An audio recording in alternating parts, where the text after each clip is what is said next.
যুবকেরা শোনো, আল্লাহ তাআলা আমাদের যে দেহটা বানিয়েছেন, জন্ম থেকে 25 বছর পর্যন্ত গ্রোথ বলক, এই সময়ে কি পড়ে বোঝা যায় না। আর এই সময়ে যে ফুর্তি আনন্দ, এটা কোনো আনন্দ না, এটা অস্থিরতা। জীবন শুরু হবে 25-এর পরে। যদি 30 থেকে মৃত্যু পর্যন্ত জীবন পেতে চাও, মৃত্যু নয় জীবন, জীবন মৃত নয়, সত্যিকারের জীবন, যে জীবনে ফুর্তি থাকবে, কর্ম থাকবে, শান্তি থাকবে, এই রকম জীবন পেতে চাও, তাহলে আমার কথাটা একটু মন দিয়ে শোনো। আল্লাহ তাআলা যে নিয়মে বানিয়েছেন, প্রকৃতির সাথে যুদ্ধ করে আমরা জিততে পারবো না, আল্লাহর প্রকৃতিকে মেনে নিতে হবে। আল্লাহ তাআলা আমাদের সৃষ্টি করেছেন, প্রতিদিন 6-7 ঘন্টা তুমি ঘুমাবে, গভীর ঘুম, 1-2 ঘন্টা খেলবে, কঠিন পরিশ্রম, তোমার শরীর ঘেমে রক্ত টকবক করে বেরেনে যাবে। ফুটবল, হাডুডু, ব্যাডমিন্টন, ভলিবল, দৌড়, সাঁতার, এগুলো খেলতে হবে। এরপরে 1-2 ঘন্টা আল্লাহর ইবাদত করতে হবে, আল্লাহর সালাত, সিয়াম, জিকির, যতটুকু পারা যায়। তাতে তোমার আত্মা সুস্থ হবে, তোমার মন পরিশুদ্ধ হবে, তোমার আত্মা, মন, দেহ সব কিছু প্রোডাক্টিভ হয়ে যাবে।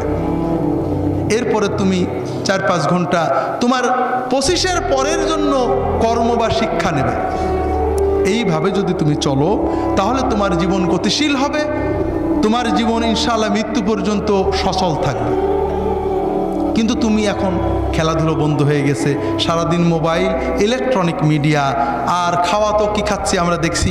ইউরোপ আমেরিকার লোকেরা কিছু সুস্থ থাকে, ঠান্ডার কারণে ওরা দৌড়াতে হয়, পরিশ্রম করে, আমরা গরমের কারণে ওইটাও করি না।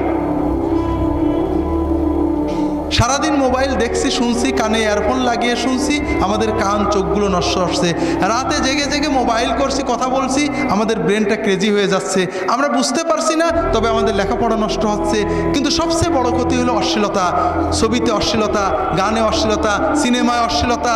এই যে কিছুদিন আগে কিং খান গান গেয়ে গেলেন, অশ্লীলতা ছিল না? কিছু মানুষ কোটি কোটি টাকা কামাই করছেন এই সব অনুষ্ঠান, কিন্তু আমাদের যুবকদের কি হচ্ছে, অস্বীকার করার উপায় নেই। তাদের ভিতরে অস্থিরতা জন্ম নেয়, তাদের মনে হয় আমি আরও দেখি, টিভিতে বন্ধ হয়ে গেল, দেখি পাশের বাড়ির মেয়ের সাথে দেখা যায় কিনা, এইটা করা ওর অস্থিরতা। ওর পড়তে মন চায় না, ওর মোবাইল করতে মন চায়, ওর মনে হয় গল্প করি, এরপরে ও পাপের পথে চলে যায়, এরপরে হিরোইন ধরে, এরপরে ইয়াবা ধরে, এরপরে লেখাপড়া নষ্ট হয়ে যায়, ওর 25 হতে ওর জীবনটা ক্ষতিগ্রস্ত হয়ে যায়, এর পরের জীবন মৃত হয়ে যায়, বাঁচতেও পারে না, মরতেও পারে না, ও হিরোইন গ্রহণ করে, মাদক গ্রহণ করে, এইভাবে সমাজটা আস্তে আস্তে ধ্বংস হয়ে যাচ্ছে। ঠিক না ভাই?